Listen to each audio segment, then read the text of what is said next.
Allez, alors j'insiste, hein. Exercice numéro 9.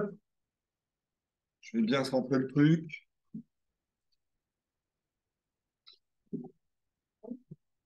Voilà. Non. Voilà. Exercice. On n'inclut pas. Oh. Regardez ce qui. Attends. Je vais me mettre en pause 2 minutes. J'ai l'impression d'être en miroir.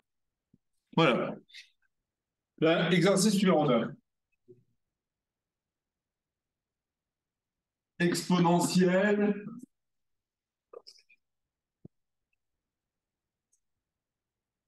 complexe et trigo.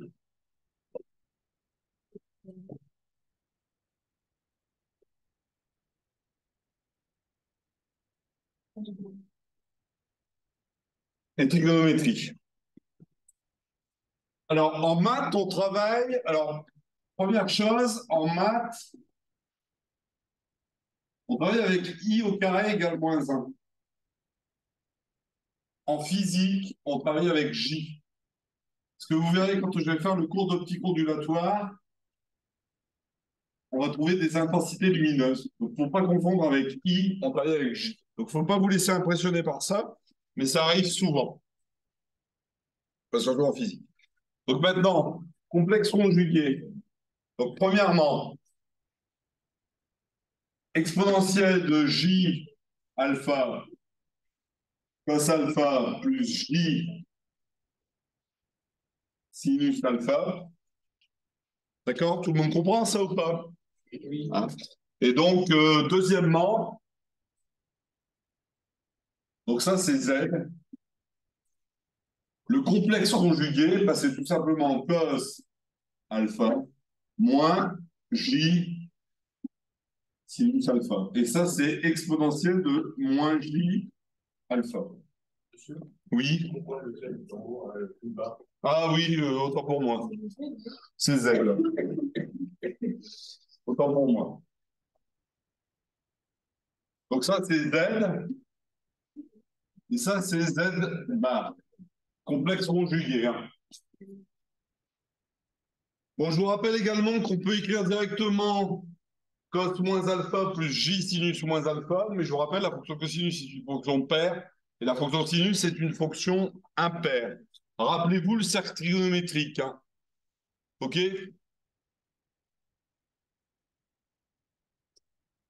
Je vous rappelle, hein, le cercle trigo est ici, alpha est là, donc je ne vais pas représenter mon cercle, le cos est ici, moins alpha est là. Vous voyez bien que la fonction cosinus ne change pas quand on passe de alpha à moins alpha, tandis que la fonction sin change.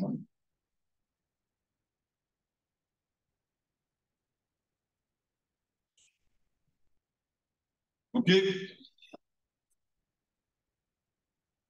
Vérifiez en notation complexe que,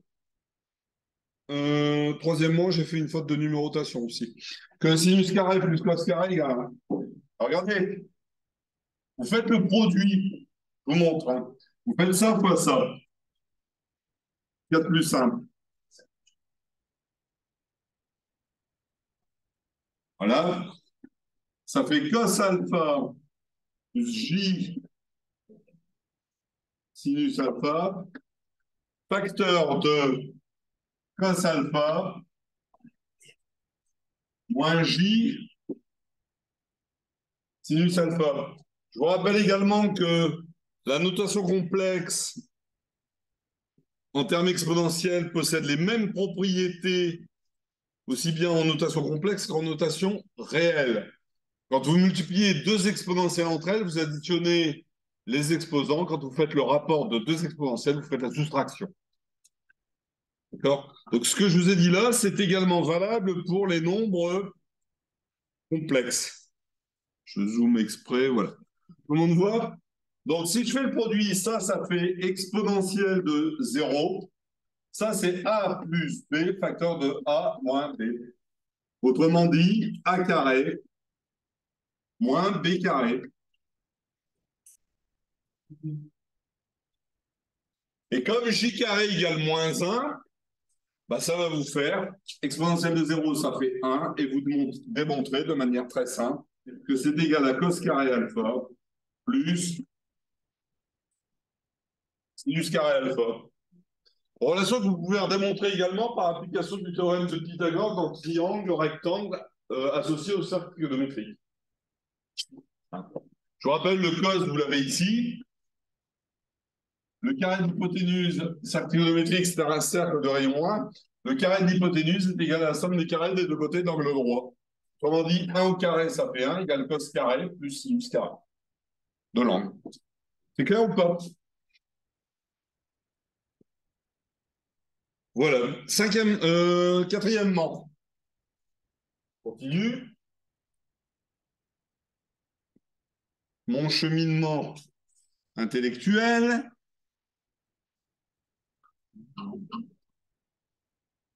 Voilà, je sens. Voilà, quatrièmement. Vérifier en notation. Alors, exprimer exponentielle de j bêta. Exponentielle de j bêta, je remplace alpha par bêta. Ça fait cos bêta plus j sinus bêta, tout simplement. La suite vous demande d'effectuer le produit exponentielle de j alpha fois exponentielle de j bêta. Ben, ça fait exponentielle de j facteur de alpha plus bêta. C'est clair pour tout le monde, ça? Et ça, si j'utilise la formule que vous avez ici, ben, c'est égal à cos alpha plus bêta plus j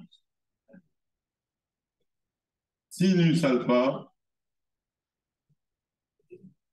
plus bêta. D'accord?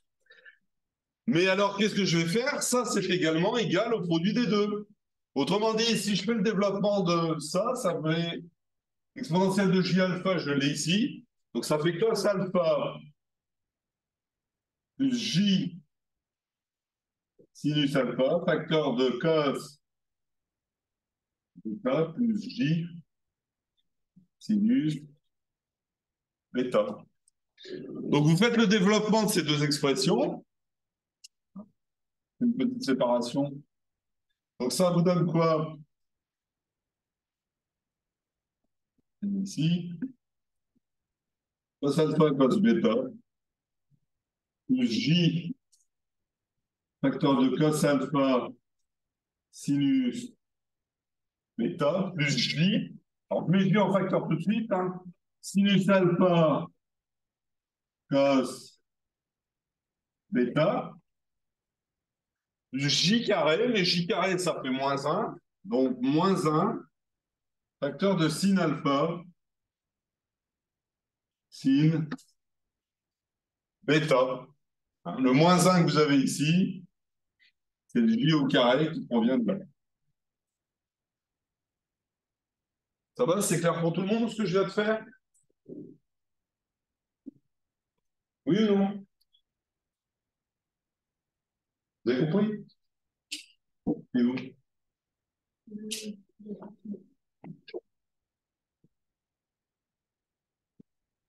Donc regardez ici, vous avez la partie réelle, partie imaginaire, partie imaginaire. Donc qu'est-ce que je vais faire? Je vais égaliser la partie imaginaire avec la partie imaginaire et la partie réelle avec la partie réelle. Donc si j'égalise la partie imaginaire avec ça, vous trouvez que c'est, vous l'avez ici. Voilà. Et la partie réelle, vous l'avez ici. Vous avez le cos alpha plus bêta ici. Ça, c'est la partie réelle. Et ben, je vais l'égaliser avec cette partie réelle que vous avez là. Et vous allez retrouver deux formules de trigonométrie que vous avez juste déjà rencontrées. À savoir cos alpha plus bêta égale cos alpha cos bêta moins sinus alpha, sinus bêta.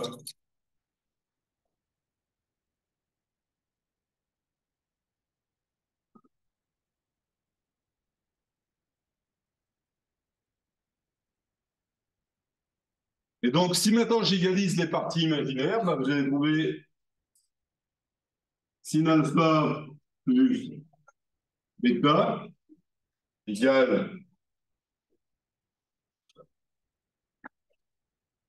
cos alpha sin bêta plus sin alpha cos bêta.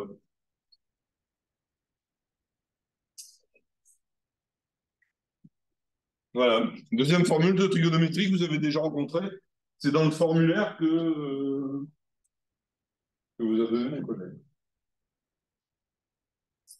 Vous avez vu, rien qu'à partir de ça, hein, à partir de plusieurs chemins. Oui, Ah, c'est égal à ce qui est au-dessus ou c'est à la suite? j'ai pas compris, Émilie. Le moins 1, donc si ça et là, c'est égal à ce qui est au-dessus ou c'est à la suite? Non, c'est à la suite.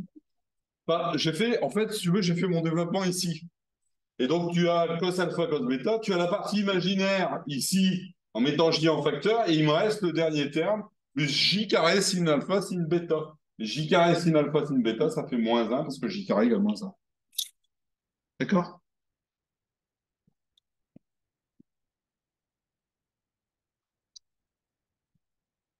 Voilà.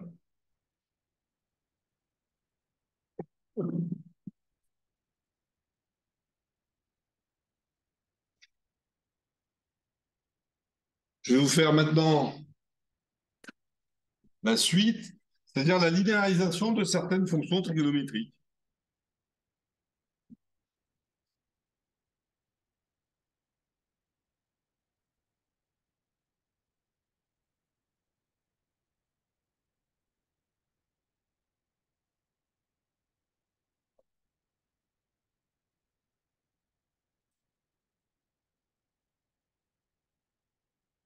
Okay. Alors, si maintenant je mets ça en application, on vous demande de calculer le sinus carré de alpha, question 6. Regardez comment on fait.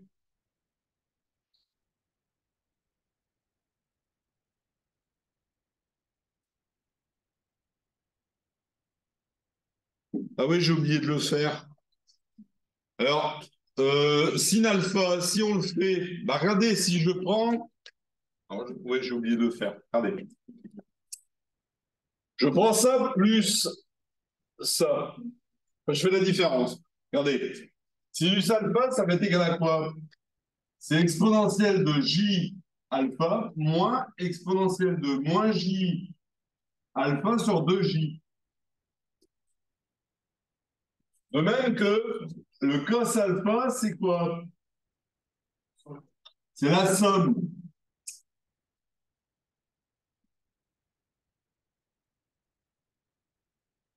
D'accord?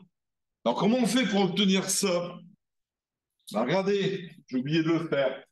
Exponentielle j alpha, sur cos alpha, j sinus alpha, exponentielle moins j alpha.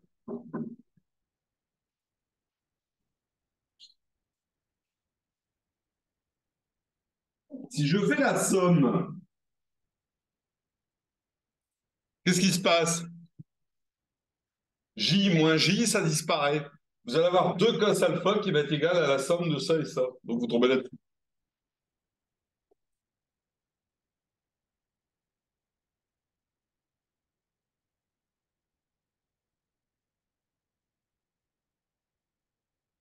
Et vous tombez là-dessus. Divisé par 2, et vous tombez sur l'expression qui est là. Vous avez compris ou pas ça? Alors ça, c'est quand on fait la somme. On peut exprimer le cosinus. Si maintenant je fais la différence, alors en faisant la somme, on élimine la partie imaginaire, vous tombez sur le cos. Si je fais la différence, je vais éliminer la partie réelle, et vous allez tomber sur le sinus. Donc si je fais la différence,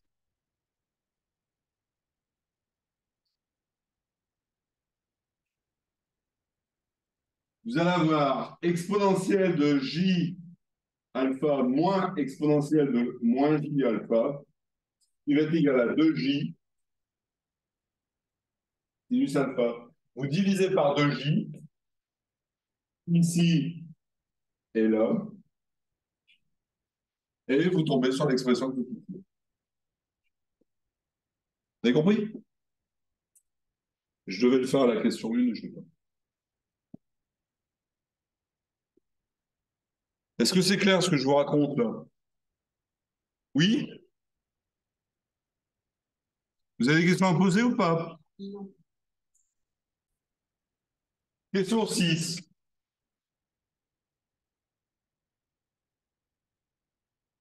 Sinus carré alpha. Alors regardez, monsieur Baptiste, c'est là qu'on va faire ce que vous faisiez. C'est-à-dire que tu vas prendre ça et tu vas le mettre au carré. Et là, on va gagner du temps. Exponentielle de J alpha moins exponentielle de moins J alpha sur 2J. On met au carré A carré A moins B au carré, A carré moins 2AB plus B carré. Donc ça fait exponentielle de 2J alpha plus exponentielle de moins 2J alpha moins 2AB moins 2 exponentielle de 0 sur 2J au carré sur 4J carré. On dit 4J carré, ça fait moins 4.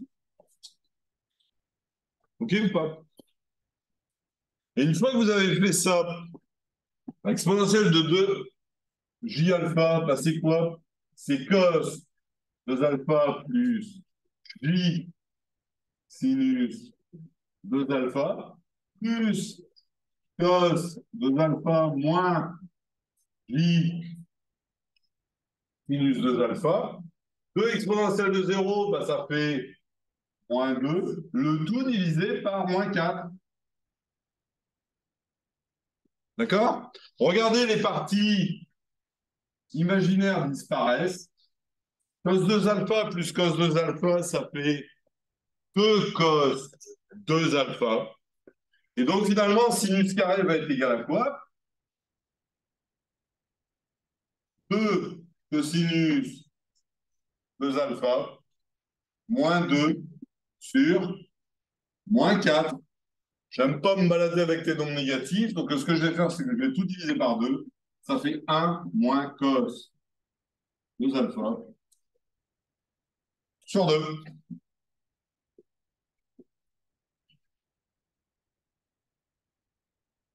Donc ça, c'est une linéarisation de fonctions trigonométriques. Si maintenant je fais la même chose avec le cosinus, bah, le cosinus, c'est l'objet de la question 7.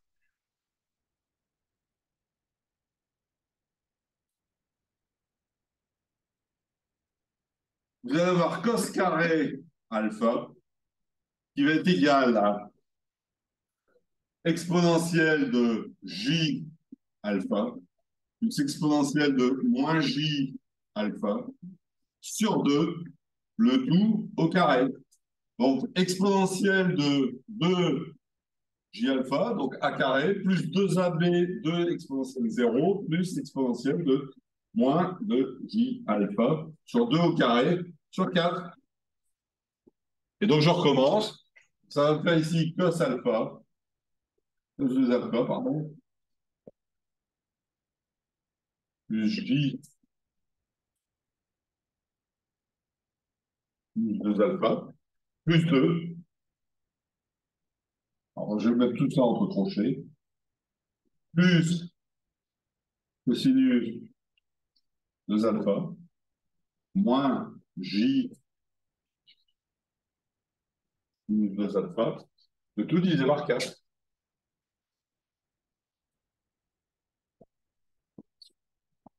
Donc, regardez à nouveau, le j disparaît. Donc, cos carré de alpha, bah, c'est tout simplement 2 cos 2 alpha plus 2 sur 4. On divise tout par 2, ça vous donne 1.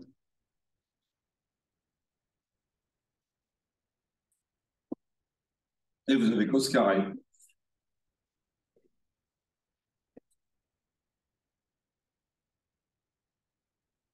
Et donc, regardez, sinus carré plus cos carré, ça fait bien 1. Moins cos alpha plus cos 2 alpha. Moins cos 2 alpha plus cos 2 alpha, ça fait 0. 1 plus 1, 2. Sur 2, ça fait bien 1. Vous avez compris?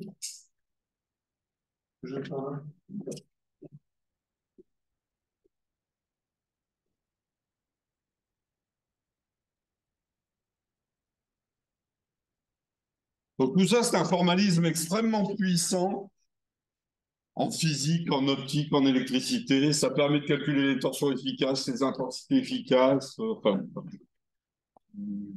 celui qui a trouvé les nombres complexes au XVe siècle, au XVIe siècle, à Cardan, Bombelli, etc. On est vraiment des champions. Alors en fait, historiquement parlant, on s'est posé la question de, comme un carré est toujours positif, est-ce qu'on ne peut pas créer des nombres dont le carré est négatif? Et donc, on les a créés comme ça, les nombres complexes sont arrivés comme ça, puis on se dit, ben, ça tout ça vers quoi? Ben, en fait, ça sert en physique. En mécanique quantique, on se sert par moment de la représentation complexe pour décrire ce qu'on appelle une fonction d'onde, avec les photons, etc. En optique ondulatoire, ça sert. Et j'aurai l'occasion de vous l'illustrer cette année. D'accord, c'est clair? Sinus cube et cos cube, je le ferai la prochaine fois. Je vais parler de la somme, de termes en progression géométrique. Parce que ça, on s'en servira quand on fera des interférences en multiples. Mais on pose 2 minutes. Je vous laisse. Allez, je continue. Alors, regardez un peu. Vous avez la somme suivante. On va appeler grand A. 1 plus exponentielle de J phi plus exponentielle de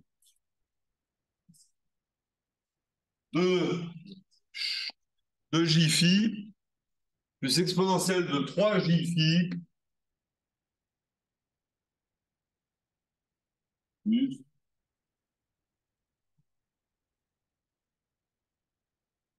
J n-1 phi.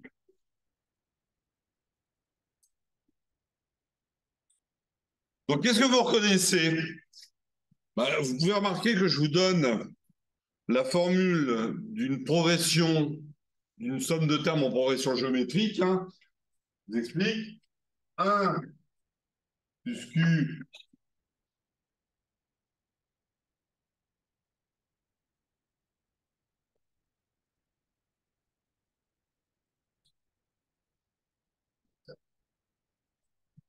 d'accord? C'est cette formule-là.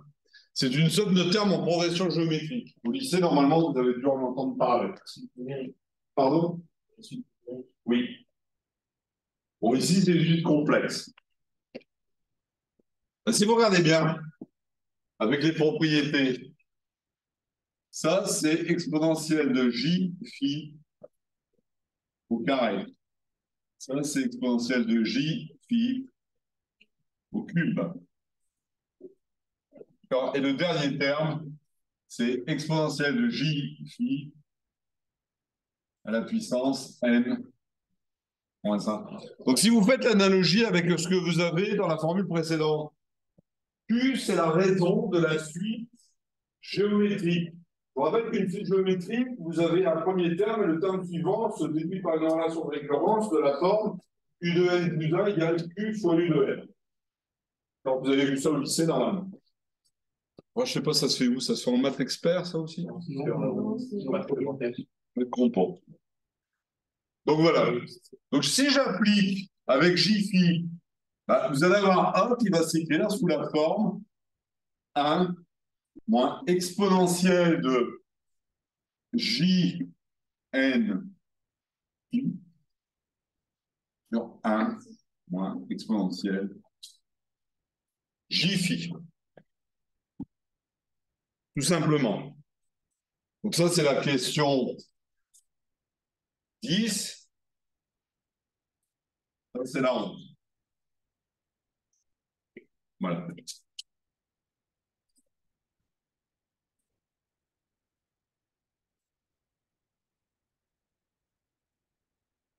D'accord? Alors, si vous regardez bien, ah oui, j'ai oublié de mettre le terme A0. Alors, si on multiplie par A0 toute cette expression-là,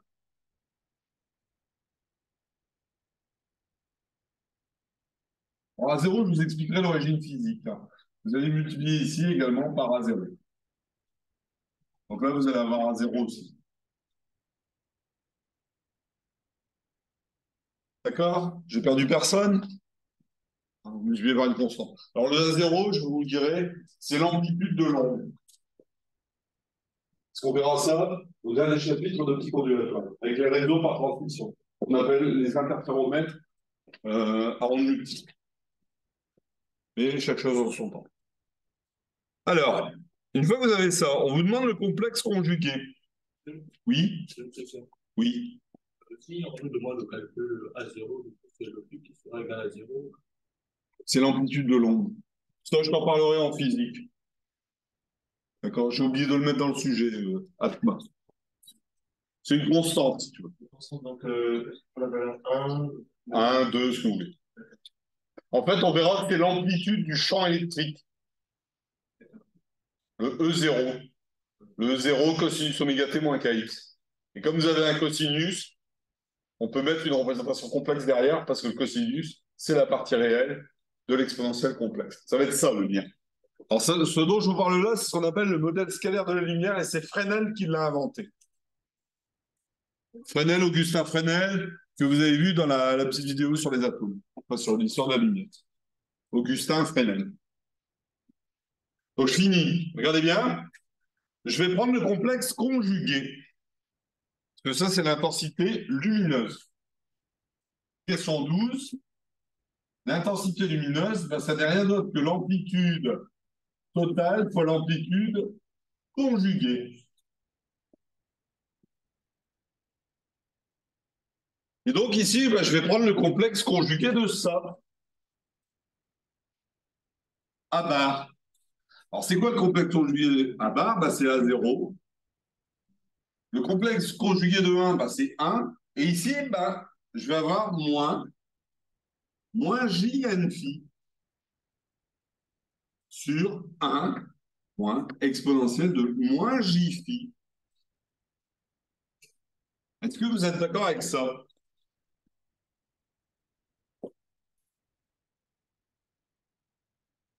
Je n'ai pas eu de complexe conjugué. C'est-à-dire que j'ai pris le conjugué de 1, ben c'est 1, ça réel. Et le complexe conjugué de exponentielle de J alpha, c'est exponentielle de moins J alpha. Donc j'ai mis un moins dans les termes correspondant à J pour avoir le complexe conjugué.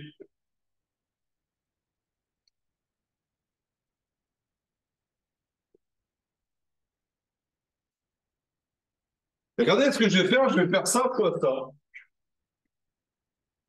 On va faire le produit. Et ça me donne quoi? Ben, ça va me donner tout simplement I égale A0 fois A0, ben, ça fait A0 carré. Et je vais développer tout ce qu'il y a ici. 1 fois 1 moins 1 fois ça. Donc déjà ça va me faire 1 moins exponentielle de moins J n phi, premier terme. Ça fois ça, moins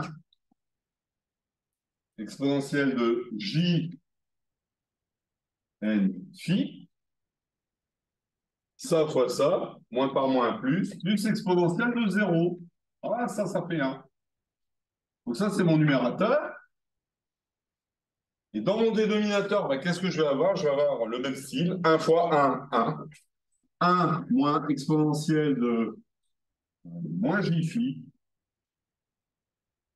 moins exponentielle de j phi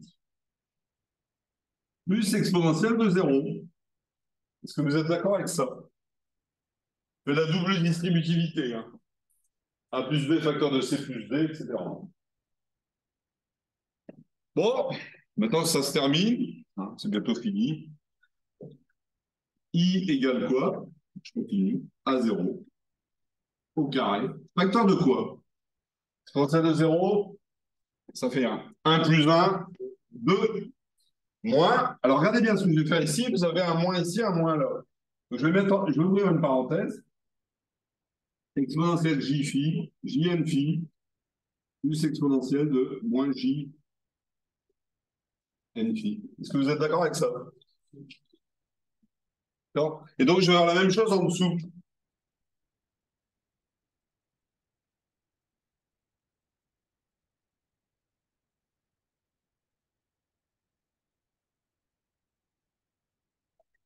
Erreur à ne pas commettre, on ne simplifie pas les deux, etc. hein. C'est des sommes sur un quotient. hein. Et regardez, ça vous rappelle rien, ça? Exponentielle de j de x plus exponentielle de moins j de x, bah, ça fait 2 fois le cosinus de x. Et vous avez un 2 ici, et là, je vais avoir 2 fois le cosinus de phi. D'accord ou pas? Alors, c'est bientôt fini, et comme ça, je vais aller au bout. J'aurais fait le plus important.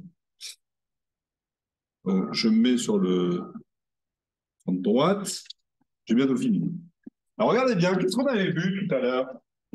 On a vu une formule avec l'arc double. On a vu que sinus carré alpha, c'est 1 moins cos alpha sur 2. Vous me suivez toujours? Donc, ça me permet d'écrire quoi? Ça me permet d'écrire que 1 moins cos alpha, c'est égal à 2 sinus carré alpha. D'accord? Si maintenant je divise mes angles par 2, 1 moins cos alpha, c'est égal à quoi? 2 sinus carré, quoi?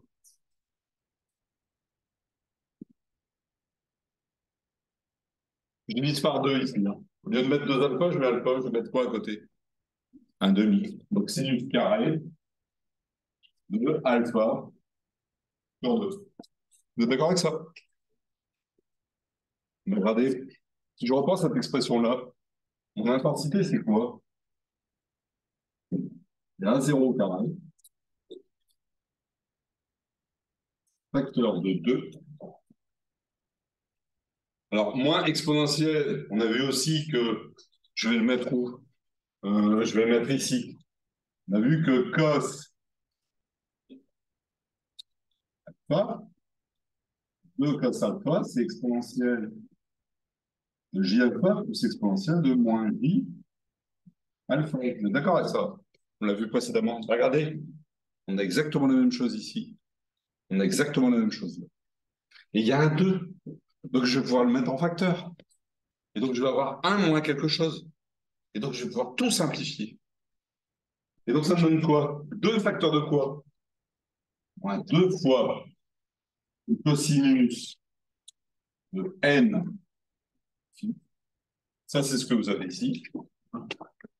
Ça, c'est 2 cos n phi. Et en bas, vous allez avoir quoi?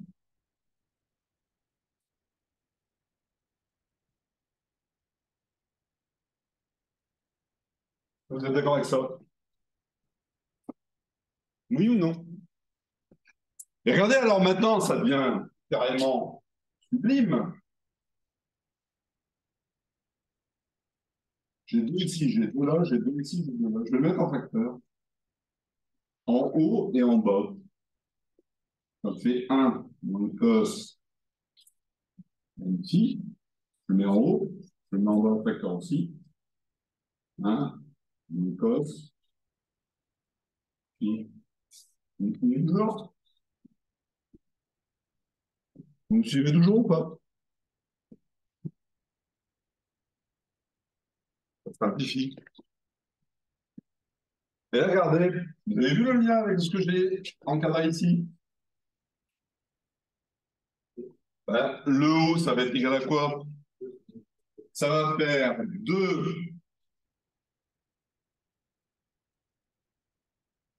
sinus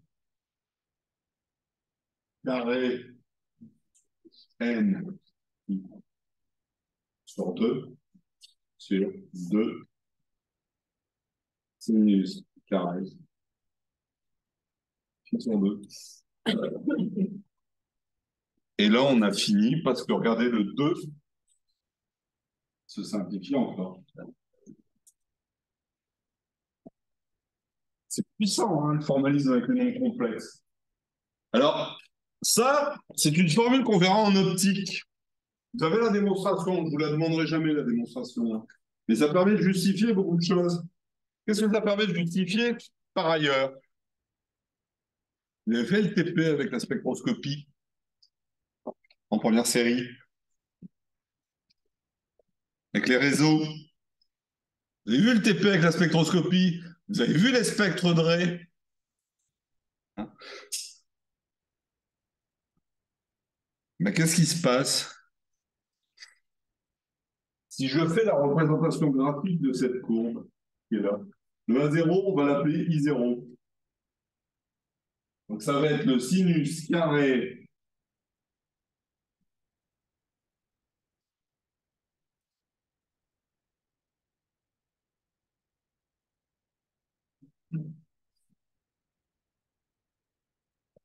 si je fais la représentation graphique de ça. Vous mettez l'intensité en fonction du phi. On verra que c'est défini par la relation, la différence de marge. Ben, qu'est-ce que vous allez avoir? Si n est très élevé, alors n, je veux dire, quel ordre de grandeur? On va mettre 10 000. Un grand chiffre. C'est-à-dire qu'on fait la somme des 10 000 premiers termes. Qu'est-ce que vous allez avoir? Vous allez avoir des pointes qui vont être extrêmement resserrées, qui vont être très très proches. Et vous allez avoir des spectres de Ray qui vont être comme ça.